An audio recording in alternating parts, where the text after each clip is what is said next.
दोस्तों, मैं हूं मोहम्मद अली जिन्ना। मेरे ही कारण भारत पाकिस्तान बंटवारा हुआ था।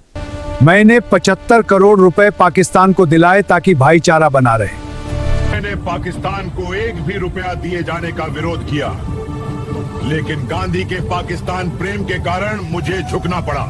यह कहानी 1947 की उस तपती दोपहर से शुरू नहीं होती जब सीमा रेखा खींची गई थी, बल्कि इसकी जड़ें सदियों पीछे और हजारों मील दूर लंदन की उन गलियों में छिपी हैं, जहां एक नौजवान भारतीय अपनी पहचान तलाश रहा था। 25 दिसंबर 1876 को कराची के खारादर इलाके में एक बच्चे ने जन्म लिया। पिता जिन्ना भाई पूंजा एक संपन्न व्यापारी थे। उनका परिवार खोजा जाति से था, जिन्होंने सदियों पहले हिंदू धर्म से इस्लाम अपनाया था। उस बच्चे का नाम रखा गया मोहम्मद अली जिन्ना। जिन्ना बचपन से ही मेधावी थे और 1892 में वे वकालत की पढ़ाई करने लंदन चले गए। लंदन की आबोहवा ने जिन्ना को पूरी तरह बदल दिया। वे एक ऐसे अंग्रेज भद्र पुरुष बनकर लौटे जो नमाज से ज्यादा कानून की किताबों और सूट बूट की शान में यकीन रखते थे। लेकिन जब 1896 में वे भारत लौटे तो उनके पिता का कारोबार डूब चुका था। जिन्ना के पास न दौलत थी न पहचान, बस था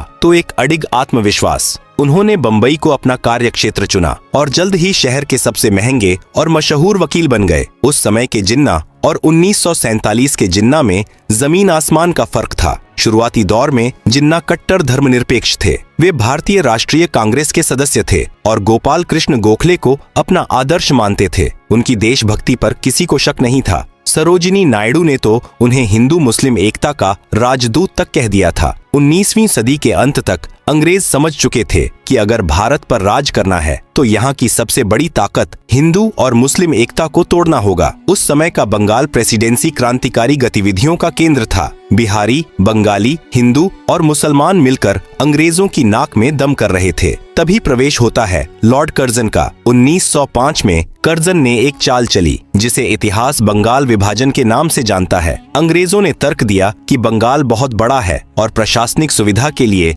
इसे 2 भागों में बांटना जरूरी है, लेकिन असलियत कुछ और थी। उन्होंने बंगाल को इस तरह बांटा कि एक हिस्सा मुस्लिम बहुल और दूसरा हिंदू बहुल। अंग्रेजों ने मुस्लिमों को यह सपना दिखाना शुरू किया कि इस नए प्रांत में उनकी अपनी सत्ता होगी। यह भारत की अखंडता पर पहला कुल्हाड़ी का प्रहार था। बंगाल विभाजन ने नफरत की वह चिंगारी लगा दी थी जिसे हवा देने के लिए अंग्रेजों ने 1906 में ढाका के नवाबों और मुस्लिम कुलीनों को उकसाया। 30 दिसंबर 1906 को ढाका में एक सभा हुई जहां अखिल भारतीय मुस्लिम लीग का जन्म हुआ। इसका मुख्य उद्देश्य मुस्लिमों के राजनीतिक अधिकारों की रक्षा करना बताया गया, लेकिन पर्दे के पीछे ब्रिटिश हुकूमत इस नई पार्टी को कांग्रेस के खिलाफ एक सुरक्षा कवच की तरह इस्तेमाल करना चाहती थी। दिलचस्प बात यह है कि उस समय जिन्ना मुस्लिम लीग के सख्त खिलाफ थे। उन्होंने लीग की सांप्रदायिक राजनीति की आलोचना की और कांग्रेस के मंच से एक राष्ट्र की बात की। इतिहास सिर्फ तारीखों का खेल नहीं है, यह इंसानी अहंकार की भी कहानी है। जिन्ना वकालत की दुनिया में नेहरू और पटेल से वरिष्ठ थे। वे एक सफल और स्वाभिमानी वकील थे। दूसरी ओर जवाहरलाल नेहरू एक प्रभावशाली और अमीर परिवार से ताल्लुक रखते थे। इन नेताओं के बीच विचारों का ही नहीं बल्कि व्यक्तित्व का भी टकराव था। जिन्ना को लगता था कि कांग्रेस में उनकी उपेक्षा हो रही है, जबकि नेहरू और पटेल की लोकप्रियता गांधी जी के सानिध्य में तेजी से बढ़ रही थी। 1909 के सुधारों के जरिए अंग्रेजों ने मुस्लिमों को पृथक निर्वाचन का अधिकार दे दिया, यानी मुस्लिम सीटों पर सिर्फ मुस्लिम उम्मीदवार खड़े होंगे और सिर्फ मुस्लिम ही वोट देंगे। यह वह दौर था जब भारत की राजनीतिक जमीन पर हम और वे की दीवार खड़ी की जा रही थी। जिन्ना अभी भी एकता के सूत्र में बंधे थे, लेकिन मंच तैयार हो चुका था एक ऐसे नाटक के लिए जिसका अंत करोड़ों लोगों के खून और आंसुओं से होने वाला था। प्रथम विश्व युद्ध की समाप्ति के बाद भारत की राजनीति में एक ऐसे व्यक्ति का प्रवेश हुआ जिसने न केवल आंदोलन का तरीका बदला बल्कि जिन्ना जैसे वैचारिक नेताओं की जमीन ही हिला दी। 1915 में मोहनदास करमचंद गांधी दक्षिण अफ्रीका से भारत लौटे। जिन्ना और गांधी दोनों ही वकील थे, दोनों ही गुजराती पृष्ठभूमि से थे, लेकिन उनके काम करने का तरीका बिल्कुल अलग था। जिन्ना बैठक कक्ष की राजनीति, कानूनी दलीलों और संवैधानिक चर्चाओं के कायल थे, वहीं गांधी जी ने राजनीति को बैठक कक्ष से निकालकर धूल भरी सड़कों पर ला खड़ा किया। 1916 में जिन्ना ने अपनी राजनीतिक सूझबूझ से लखनऊ समझौता करवाया। यह वह समय था जब कांग्रेस और मुस्लिम लीग एक ही मेज पर बैठे थे। जिन्ना को लगने लगा था कि वे हिंदू मुस्लिम एकता के सबसे बड़े पुल बन चुके हैं। लेकिन 1920 का दौर आते आते स्थितियां बदल गईं। गांधी जी ने असहयोग आंदोलन और खिलाफत आंदोलन को मिलाकर एक जन सैलाब खड़ा कर दिया। जिन्ना इस धार्मिक भीड़ वाली राजनीति से बेहद डरे हुए थे। उन्हें लगता था कि सड़कों पर उतरी भीड़ लोकतंत्र के लिए नहीं बल्कि अराजकता के लिए है। इसी वैचारिक मतभेद के कारण 1920 में जिन्ना ने कांग्रेस से इस्तीफा दे दिया। यह भारतीय इतिहास का वह मोड़ था जहां से रास्ते हमेशा के लिए अलग हो गए। कांग्रेस छोड़ने के बाद जिन्ना राजनीति में हाशिए पर चले गए। उन्हें लगा कि गांधी की आंधी में उनकी दलीलें खो गई हैं। हताश होकर वे लंदन चले गए और वहीं अपनी वकालत करने लगे। लेकिन भारत में मुस्लिम लीग का भविष्य धुंधला रहा था। 1930 के दशक में अल्लामा इकबाल और लियाकत अली खान जैसे नेताओं ने जिन्ना को वापस आने के लिए मनाया। जिन्ना को समझ आ गया था कि भारत की भावी राजनीति में अगर अपना वजूद बचाना है तो उन्हें मुस्लिमों का एकमात्र प्रवक्ता बनना ही होगा। वे भारत लौटे, लेकिन इस बार उनके हाथ में सुलह की चिट्ठी नहीं बल्कि पृथक पहचान का झंडा था। 1935 के भारत सरकार अधिनियम के बाद 1937 में प्रांतीय चुनाव हुए। ये चुनाव भारत के इतिहास में निर्णायक मोड़ साबित हुए। कांग्रेस ने जबरदस्त जीत हासिल की, जबकि मुस्लिम लीग को मुस्लिम सीटों पर भी करारी हार का सामना करना पड़ा। जिन्ना को उम्मीद थी कि संयुक्त प्रांत में कांग्रेस उनके साथ मिलकर सरकार बनाएगी, लेकिन जीत के नशे में चूर कांग्रेस ने लीग के साथ सत्ता साझा करने से इनकार कर दिया। कांग्रेस का तर्क था कि वे खुद ही मुस्लिमों का प्रतिनिधित्व करते हैं, इसलिए उन्हें लीग की जरूरत नहीं है। इस एक इनकार ने जिन्ना के मन में यह डर बैठा दिया कि आजाद भारत का मतलब हिंदू राज होगा, जहां मुस्लिमों की कोई सुनवाई नहीं होगी। 1937 की हार और कांग्रेस के व्यवहार ने जिन्ना को पूरी तरह बदल दिया। जो जिन्ना कभी शेरवानी पहनने से कतराते थे, अब वे कायदे आजम के रूप में उभरने लगे। उन्होंने एक खतरनाक विचारधारा तैयार करना शुरू किया। हिंदू और मुस्लिम केवल दो धर्म नहीं बल्कि दो अलग अलग सभ्यताएं हैं जो कभी एक साथ नहीं रह सकती। मार्च 1940 में मुस्लिम लीग के लाहौर अधिवेशन में पाकिस्तान प्रस्ताव पारित किया गया। जिन्ना ने अब स्पष्ट रूप से एक अलग देश की मांग रख दी थी। इसी दौरान सावरकर की हिंदू राष्ट्र की अवधारणा और अन्य संगठनों का उदय भी हो रहा था, जिसने जिन्ना के दावों को और खाद पानी दिया। अब लड़ाई केवल अंग्रेजों से आजादी की नहीं थी, बल्कि इस बात की थी कि उस आजादी का मालिकाना हक किसके पास होगा। सत्ता की यह भूख और सुरक्षा का यह डर अब एक ऐसी आग में तब्दील होने वाला था जिसकी लपटों में पूरा उपमहाद्वीप झुलसने वाला था। द्वितीय विश्व युद्ध के बाद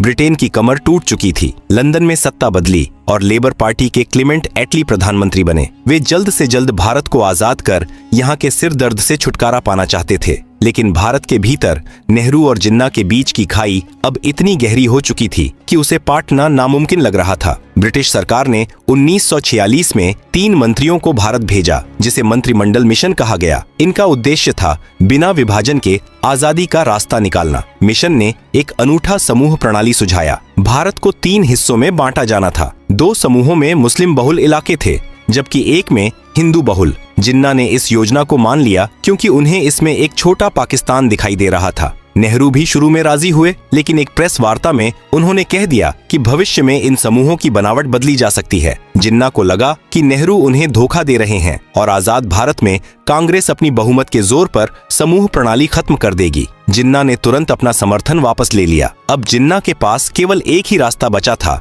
शक्ति का प्रदर्शन। 16 अगस्त 1946 यह भारतीय इतिहास का सबसे काला दिन था। जिन्ना ने प्रत्यक्ष कार्यवाही दिवस का आह्वान किया। उनका संदेश साफ था, अगर संवैधानिक तरीके से पाकिस्तान नहीं मिला तो हम इसे लड़कर लेंगे। बंगाल में उस समय मुस्लिम लीग की सरकार थी और हुसैन शहीद सोहरावर्दी मुख्यमंत्री थे। उस दिन पुलिस को छुट्टी पर भेज दिया गया और दंगाइयों को खुली छूट दी गई। कोलकाता की सड़कों पर वह हुआ जिसे सोचकर आज भी रूह कांप जाती है। अगले 72 घंटों में 5000 से ज्यादा लोग मारे गए। यह हिंसा नोआखाली और फिर पूरे बिहार और पंजाब में फैल गई। लाशों से लदी ट्रेनें और जलते हुए गांव इस बात की गवाही दे रहे थे कि अब साथ रहना संभव नहीं है। दंगों के बीच अंग्रेजों ने एक अंतरिम सरकार बनाई, जिसमें नेहरू प्रधानमंत्री और लियाकत अली खान वित्त मंत्री बने। यह सरकार नहीं बल्कि एक युद्ध क्षेत्र था। लियाकत अली खान ने वित्त मंत्री के रूप में नेहरू के हर फैसले में अड़ंगा लगाना शुरू किया। वे फाइलों को रोक देते थे और कांग्रेस के मंत्रियों को सहायक तक भर्ती करने के लिए लीग की अनुमति लेनी पड़ती थी। सरदार पटेल जो अब तक विभाजन के सख्त खिलाफ थे, इस प्रशासनिक घुटन और सड़कों पर हो रहे नरसंहार से टूट गए। उन्होंने महसूस किया कि अगर हमने आज विभाजन स्वीकार नहीं किया तो पूरा भारत छोटे छोटे टुकड़ों में बंट जाएगा और हर दफ्तर में गृह युद्ध होगा। इतिहास अक्सर पूछता है कि गांधी, नेहरू और पटेल ने विभाजन क्यों माना। सच यह है कि 1946 के दंगों ने उन्हें यह एहसास करा दिया था कि जिन्ना अब पीछे नहीं हटेंगे। पटेल ने कहा था, अगर एक अंग में सड़न हो जाए तो पूरे शरीर को बचाने के लिए उस अंग को काटना ही पड़ता है। गांधी जी शुरू में इसके खिलाफ थे। उन्होंने कहा था कि विभाजन मेरी लाश पर होगा, लेकिन अंततः उन्हें भी अपने शिष्यों की विवशता और देश को जलते देख मौन स्वीकृति देनी पड़ी। अब तक यह तय हो चुका था कि भारत बंटेगा। सवाल बस यह था कि लकीर कहां खींची जाएगी और वह लकीर कितनी गहरी होगी। मार्च 1947 में भारत के अंतिम वायसराय बनकर लॉर्ड माउंटबेटन दिल्ली पहुंचे। वे अपने साथ एक बहुत ही कठिन कार्य लेकर आए थे, ब्रिटिश शासन का अंत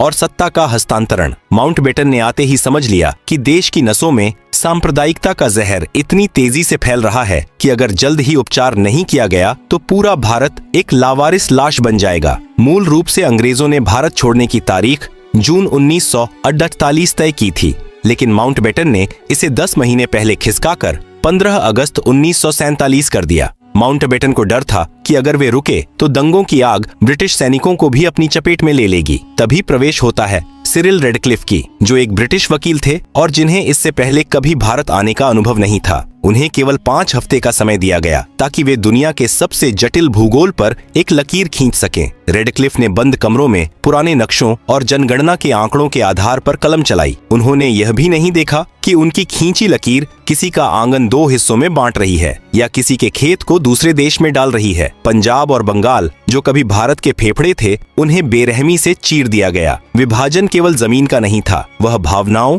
यादों और संपत्तियों का भी था। बंटवारा इतना सूक्ष्म था कि सरकारी दफ्तरों की मेज, कुर्सियां, टाइपराइटर और यहाँ तक कि पुस्तकालयों की किताबों तक को आधा आधा बांटा गया। जिस सैन्य दल में मुस्लिमों की संख्या ज्यादा थी वह पाकिस्तान को दे दी गई और बाकी भारत के पास रही। विभाजन के समय भारत के खजाने में जो पैसा था उस पर भी विवाद हुआ। जिन्ना ने पाकिस्तान को भारतीय खजाने से कुल 75 करोड़ रुपए देने की जिद की, जो उस समय भारतीय खजाने का 17.5% हिस्सा था, जिसकी पहली किस्त 15 अगस्त 1947 को 20 करोड़ दे दी गई। बाकी 55 करोड़ रुपए देने का सरदार पटेल सुरक्षा कारणों से रोकना चाहते थे, लेकिन गांधी जी ने आमरण अनशन की धमकी दी ताकि पाकिस्तान को उसका हक मिले और भविष्य के रिश्ते कड़वे न हों। अंततः गांधी जी के दबाव में वह राशि पाकिस्तान को दी गई, लेकिन रिश्तों में आई वह खटास आज तक नहीं मिटी। 14 अगस्त की रात पाकिस्तान वजूद में आया और 15 अगस्त को भारत ने अपनी आजादी का जश्न मनाया। लेकिन विडंबना देखिए, जिस दिन करोड़ों लोग आजाद हुए उन्हें यह तक नहीं पता था कि वे किस देश के नागरिक हैं। रेडक्लिफ ने अपनी सीमा रेखा की घोषणा 15 अगस्त को नहीं बल्कि 17 अगस्त को की थी। 2 दिनों तक पंजाब और बंगाल के सीमावर्ती इलाकों में लोग इस खौफ में रहे कि उनका घर लकीर के इस पार है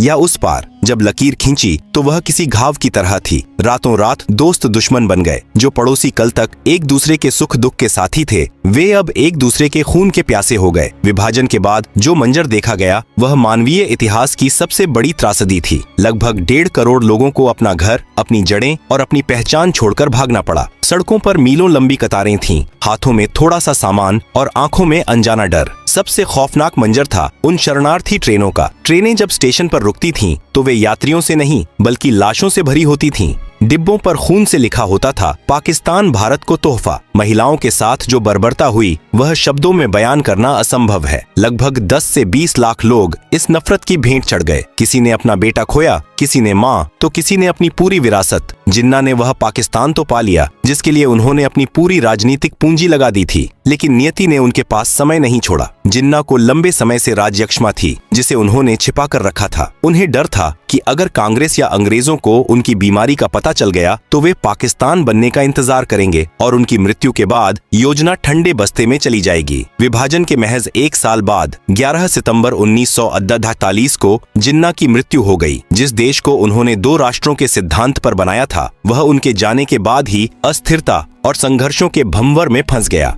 उनके बाद के नेतृत्व ने उस धर्मनिरपेक्ष पाकिस्तान की छवि को पूरी तरह मिटा दिया, जिसकी बात जिन्ना ने अपने शुरुआती भाषणों में की थी। आज 77 साल बीत चुके हैं, लेकिन 1947 का वह घाव आज भी हरा है। नेहरू और पटेल की विवशता, जिन्ना की जिद्द और अंग्रेजों की चालाकी ने मिलकर एक ऐसा नक्शा तैयार किया जिसने न केवल जमीन को बांटा बल्कि दिलों के बीच भी कंटीली तारें खींच दी। विभाजन केवल एक राजनीतिक फैसला नहीं था, बल्कि एक प्रशासनिक और मानवीय विफलता थी, एक ऐसी जल्दबाजी जिसने करोड़ों लोगों को शरणार्थी बना दिया। आज जब हम आजादी की खुशियां मनाते हैं तो हमें उन गुमनाम चीखों को भी याद रखना चाहिए जिन्होंने उस आजादी की बहुत भारी कीमत चुकाई थी। विभाजन का इतिहास हमें सिखाता है कि जब राजनीति धर्म और अहंकार के चश्मे से देखी जाती है तो नक्शे तो बन जाते हैं, लेकिन इंसानियत हार जाती है। आज के लिए बस इतना ही, मिलते हैं बहुत जल्द। जय हिंद, जय भारत।